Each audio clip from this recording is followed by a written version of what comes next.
your hood to my hood, from my hood to your hood. Welcome to News for the Hood.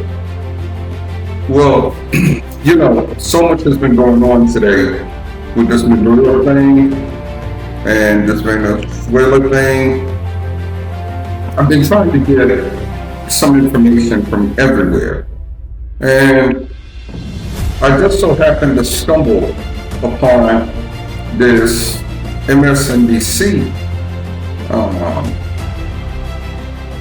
article, and I was listening to it, and it gave me some insight, some things I wanted to share with you guys. You know, I want to just point some things out. Listen to this. It's not very long, so we'll cover it all. If you want to, you can skip ahead to some of the points where he's at, but please bear, you will enjoy this.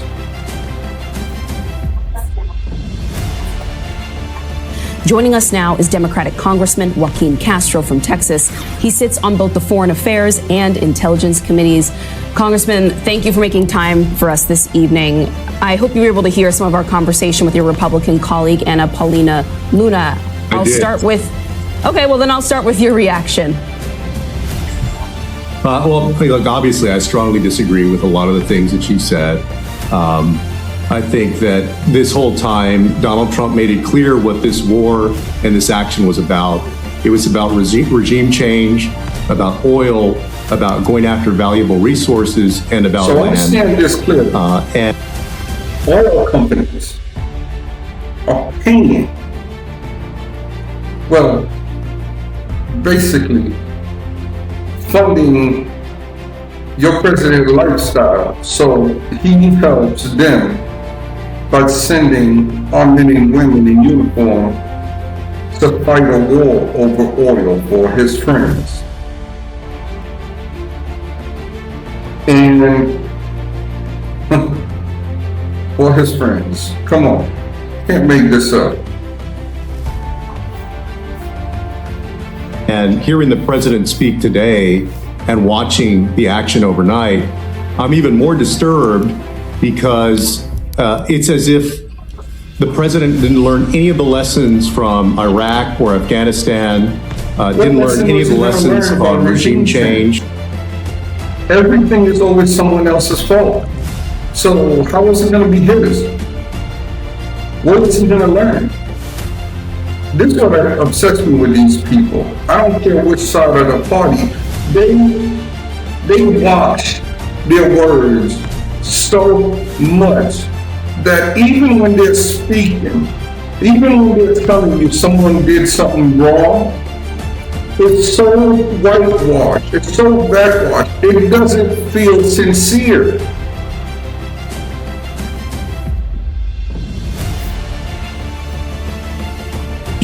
And he's done a complete 180 from where he was as a candidate who pitched himself to the American people as a peace president, and now has taken us to war in Venezuela, has overthrown their leader, and is threatening to take us to war in places like Colombia and Mexico as well. He's a liar, he's a liar, he's a liar. What are we missing? Who's missing it?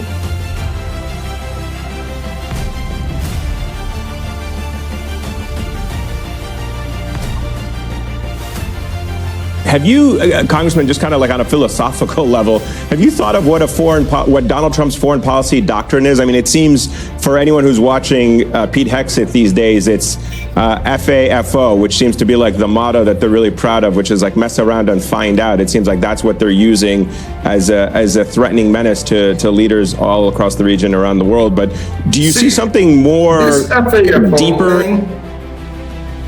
Understand. Don't you see it's only being used against the small countries? Greenland? Because look at Greenland, while the territory is large, the population is small. They're governed by Denmark. You look at Canada. You know, while Canada has a large land mass, Canada, had, for the lack of a better term, had, dumbed down or minimized their presence militarily, because they saw the United States as an ally, as a neighbor, a friend. So this tough guy thing is only because, he believes we are the strongest, the baddest, and that's a bully. And if you support a bully, what can I say? Than that as a foreign policy doctrine by the Trump administration? I wouldn't say that it's deeper. I think his foreign policy is make Trump rich. I don't think he's doing what's in the best interest of the United States of America or even Venezuela. I think he's doing what's in the best interest of himself and a small circle of cronies that he's going to help take over industries in Venezuela and make billions of dollars off of. He's going to help these companies go into a sovereign country and wipe out their industries, so he can promote his friends, so his friends can give him some kickback. Yeah, that's what you voted for.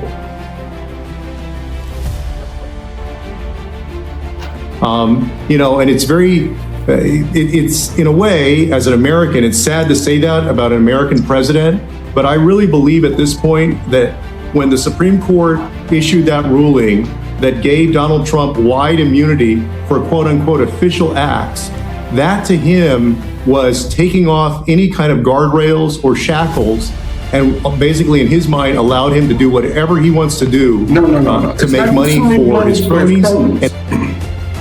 Ladies and gentlemen, if you like what you're hearing, if you like subjects like this, please hit that like, hit that subscribe, and follow us. Turn on that notification, drop a comment so I know where you stand, how you feel about these topics. Now back to what I was saying, ladies and gentlemen. See, when the Supreme Court gave that immunity decision, Trump then looked at it as him being an official president, can do things presidential. He wasn't doing things presidential the first time. If you remember on the campaign trails, every time he didn't act presidential, they said he's going to learn, he's going to be. So he wasn't presidential the first term. We're going to give him a second to see who's going to be presidential this time. Really? And then we have a Supreme Court to give him immunity, as long as it's official acts and it's pertaining to national security. So what has he done? He labels everything a national security emergency. Look at it. Everything.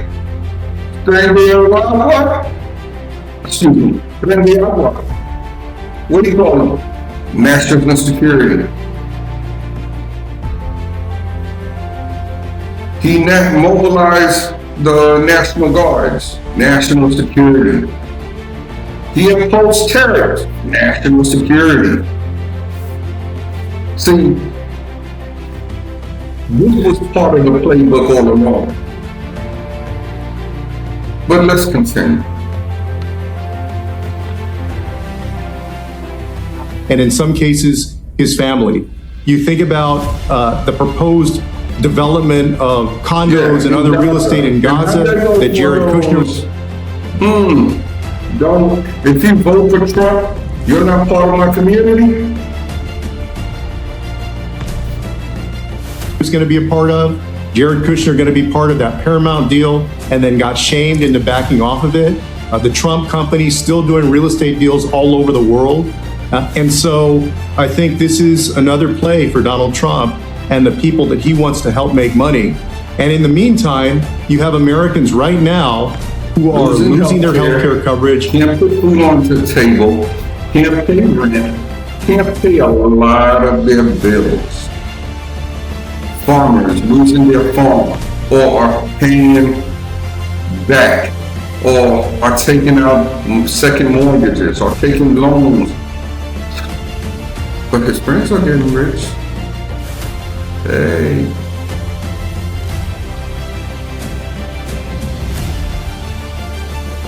Because Donald Trump and the Republicans allow those healthcare subsidies to lapse. My own healthcare went up $200 a month. I'm having to pay $2,400 a year more. Myself, and there are others. An extra $200 out of their income. But y'all voted for this. Because y'all weren't going to vote for the black woman. We know.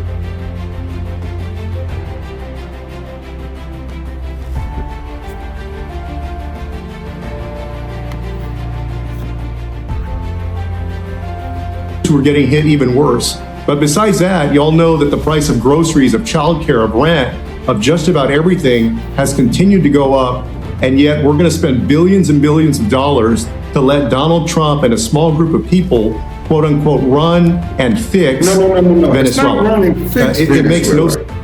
It's run and put things their way so they can profit off of Venezuela. Let's say things the right way. That's all it is. They want to run Venezuela so they can put their system in place, their refineries, their whatever in place, their proxies, whoever they have to, so they can leave Venezuela and recuperate all that money, all that resource from Venezuela. That's all this is about. Yeah, I didn't think he was really America first, did y'all?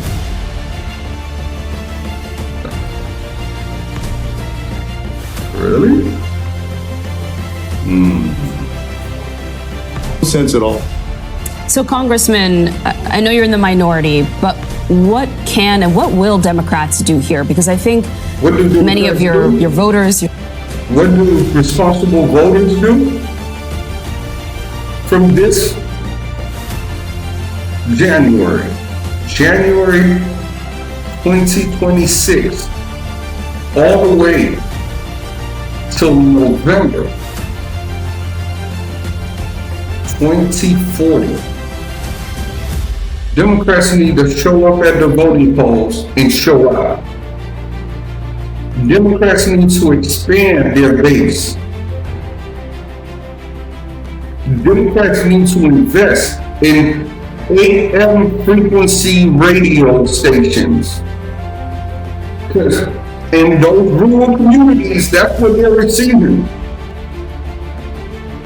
Not the FM stations, not that much. That's why conservative talk is mostly on AM radio. But that's what Democrats need to do. They need to, from this January all the way till, and listen to me good, because we're only in what, 2026. I'm talking about the next 14 years. Democrats need to show up at the poll, show up. And whoever they elect, whoever runs, needs to run on repealing these policies and putting better safeguards in place. So no Supreme Court can ever say a president can do all this BS. No Attorney General can do this BS. No Homeland Security, no FCC Commissioner, no president can ever feel so emboldened on executive privileges that the Constitution no longer matters. for the underrepresented, for the unheard, the underserved. This is News for the Hood. Mask on, gloves on. So therefore, sir, it won't be difficult at all. That woman, that whoever got the Nobel Prize, etc., she's going to come back. Meanwhile, there'll be an interim regime, probably headed by an anti-Maduro Chief Justice or whoever, or the Speaker of Parliament. But there will be every move made to stabilize the situation. And sir, the United Nations, thank you very much, sir. One finger goes up, the American ambassadors, the veto comes in. So there you are. United Nations once again shown to be a toothless, not even a tiger, a toothless rat, sir. That's what I'm seeing here. You can argue till the cows come home that this is a violation of this, that, and the other. Donald Trump doesn't care, sir.